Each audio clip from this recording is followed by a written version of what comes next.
Hi, everybody. This is Tamara from Moogly, and I hope you're having a wonderful day. We are live. It is, we'll say early to mid-October, and we are testing out some new equipment today in our live, so bear with us. Just kind of seeing how long the delay is and making sure everything's working. So I'm going to take just a moment. For some reason, I'm in theater mode here. There we go. Now I can see your comments and make sure this is working. Hi, Angela. Hi, Thea. So glad you guys are here.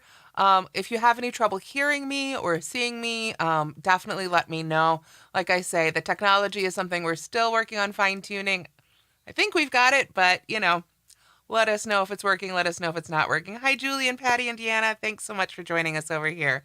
So today I want to talk to you about how foundation stitches and Tunisian stitches and linked crochet, like what's the third one? Linked crochet, how they're all really kind of riffs on the same thing. Now we know crochet is just yarning over and pulling loops through loops, right? It's just a matter of how many times you yarn over and where do you stick your hook before you start pulling those loops through. Tunisian crochet, linked crochet, and foundation crochet use these techniques in a really similar way. So let's go ahead and see if we can switch over to this hand camera and demonstrate what I'm talking about. Thank you so much for the comment saying it's working well. Thanks, you guys. All right, so today I'm going to be using, there we go, get a little centered. This is Bernat Maker Home Deck. You can see label's a little squished because it's been sitting on my shelf for a minute. But this is a really lovely yarn. I love using it for demonstrating with because it has, as you can see, really great stitch definition. Anytime you can see the strands really clearly like this, that means it's going to have great stitch definition. It's not fuzzy, it's going to show each stitch. So yarns like this are great for learning new techniques. Thank you so much, Deanna. This is the Work From Home sweater. It's available on mooglyblog.com, and the video tutorial will be going up on this channel very soon. So I'm just going to go ahead and pull some yarn off this skein. You'll notice I'm pulling it from the outside. I think I'm scrolled down on my page a little bit here. Let me scroll up just a little bit so I can see my whole screen. There we go. So you'll notice I'm pulling from the outside. If we look at the end of this ball right here, you can see how those layers kind of overlap. That means I'm going to prefer pulling this one from the outside. When I pull these from the inside, a little bit extra seems to pull out. So I like to go ahead and just pull up a bunch from the outside before I begin. Alrighty, so probably the one of these three techniques that people are most familiar with would be foundation crochet. So I'm going to go ahead and put a slip knot on my hook here. And see, we're a little off center. I'm still getting used to this new hand camera. Please bear with me while I get myself nicely centered here. There we go. Okay, still learning exactly where I need to be. All right, so for our foundation stitches, let's go ahead and start with foundation double crochet. Probably the most common version of foundation stitches, right? The way I do it, I've got my slip knot on my hook. I'm going to go ahead and chain 2. Some people like to start with a chain of 3, personal preference. I'm going to yarn over. I'm going to the first chain I made, the one closest to the slip knot. I'm going to yarn over and pull up a loop. That loop acts as the chain at the bottom of our double crochet. So then I yarn over and pull through 1 to start my double crochet. Then I yarn over and pull through 2, and yarn over and pull through 2. There we go.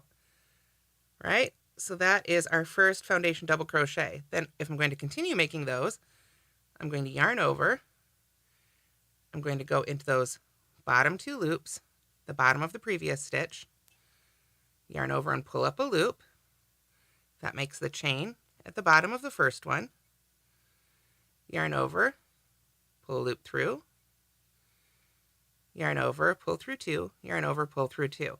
And I would just continue on that way for the rest. Yarn over, go into those back bottom 2 loops, and continue working. And each of those would be considered a double crochet, right? Well, let's try it as a linked double crochet, a linked foundation double crochet. I'm going to start, instead of a chain of 2, with a chain of 3. It's the one difference so far. Now, instead of yarning over, I'm going to go into that center chain that I made of the 3 and pull up a loop. So we can get that a little bit closer there. Okay. Then I'm going to go into that first chain I made, the one closest to the slip knot, and pull up a loop. Then I'm going to yarn over and pull a loop through the first one, and then finish it the same way. Yarn over and pull through 2, yarn over and pull through 2. So far pretty similar, but instead of yarning over, I went into that center chain, right? Now to make more linked double crochet, rather than yarning over, I'm going to slip my hook right under that center bar and pull up a loop. Then, because it's foundation stitches, I'm going to go ahead and put my hook right under those 2 loops and pull up a loop. Then I'm going to yarn over and pull through the first one, then yarn over and pull through 2, yarn over and pull through 2. So we're doing linked foundation double crochet stitches. We're linked because instead of yarning over, we go under that center bar to pull up our loop. That would act as our yarn over normally. Then we go into the bottom 2 loops because it's a foundation stitch, and we pull up that loop. Yarn over, pull through the first one, yarn over, pull through 2, yarn over, pull through 2. And we just keep going like that. So now, according to linked double crochet, we've made 3 double crochets. What if we were to do a little tiny short row of Tunisian? I'm going to start again with the slip knot on my hook. Didn't mean to pull that one out. Pulled a little too hard. There we go. It's going to be just a tiny row. So I'm going to chain 3 again. If I want to start a row of Tunisian crochet, I skip the chain that's closest to my hook, go to the next chain, insert my hook, and pull up a loop. And I keep doing that till I get to the end of the row, where I insert my hook and pull up a loop in that very last chain next to the slip knot. It could be 30 stitches, it could just be these 3 little stitches right here. Tunisian, that's the forward pass. A Tunisian return pass, for our foundation row, we yarn over and pull up through just that first loop. We chain 1, and then how do we work off our loops? Yarn over, pull through 2. Yarn over and pull through 2. And we continue that all the way across until 1 loop is left on our hook. How do we make our next row of Tunisian crochet? This counts as our first stitch, so we go to that next stitch, the Tunisian simple stitch. What do? We go under that bar, yarn over, and pull up a loop. And we keep doing that on all the bars till we get to that last one, where it's recommended that you go under the 2 loops at the bottom, or the 2 loops at the end rather, for a nicer edge. Pull up that loop, and there's your forward pass. Same return pass. We yarn over and chain 1, then yarn over and pull through 2, and yarn over, whoop, there we go, and pull through 2. We were doing the exact same thing. We're doing Tunisian stitches, we're doing linked double crochet foundation stitches. In Tunisian, simple stitch, you would always link this, but Tunisian can do fancy things too. What if I wanted to skip that stitch and have a yarn over instead? I would yarn over and skip the stitch I want to skip, maybe pull up some other stitches until I get to the end, go under those 2 loops at the bottom and pull up a loop. Our return pass is almost always chain 1 through that first stitch and yarn over and pull through 2 all the way back across. I just made a foundation double crochet. Exact same technique. It's just, are we going to turn it this way and say we were working stitches? Are we going to turn it this way and say we were working rows? I hope that understands. Yay! Okay, Robin says I've cracked the code. So yes, this is what I mean when I say, if you can do foundation double crochet, you can do Tunisian crochet. You can do linked double crochet. It's just a matter of looking at which direction you're working, but all of these are essentially the same. So, now I don't have a Tunisian hook, which you don't need if you're only doing a short Tunisian row. My slip knot fell apart on me there. There we go. So, let's say I chained 4. And I skipped the one closest to my hook.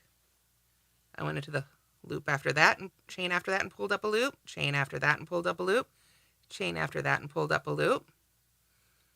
Little closer to standard Tunisian, right? Getting a little longer. How do we always work our return pass? We chain 1, yarn over, pull through 2, yarn over, pull through 2, yarn over and pull through 2 till we get down to that one last stitch. But guess what?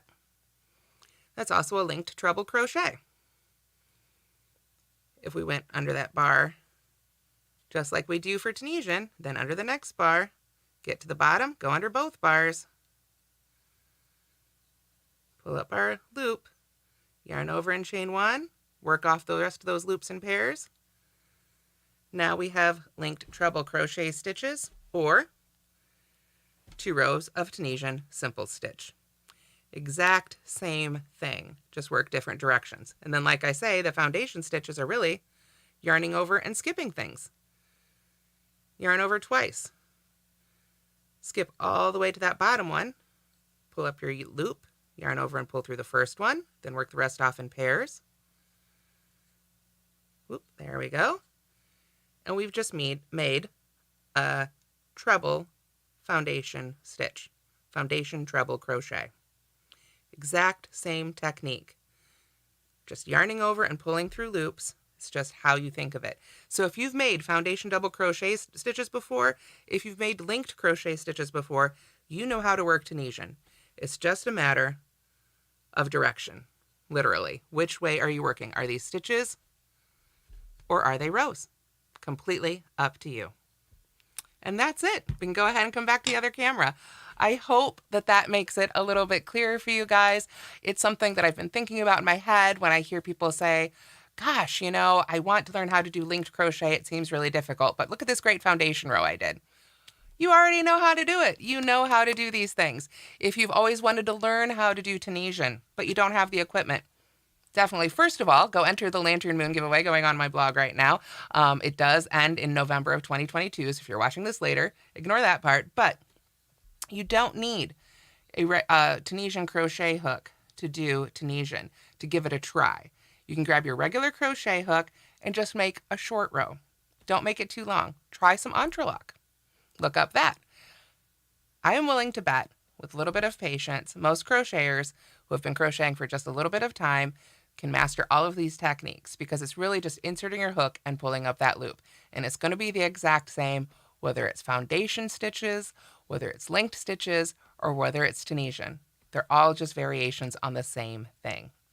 So thank you so much for joining me today.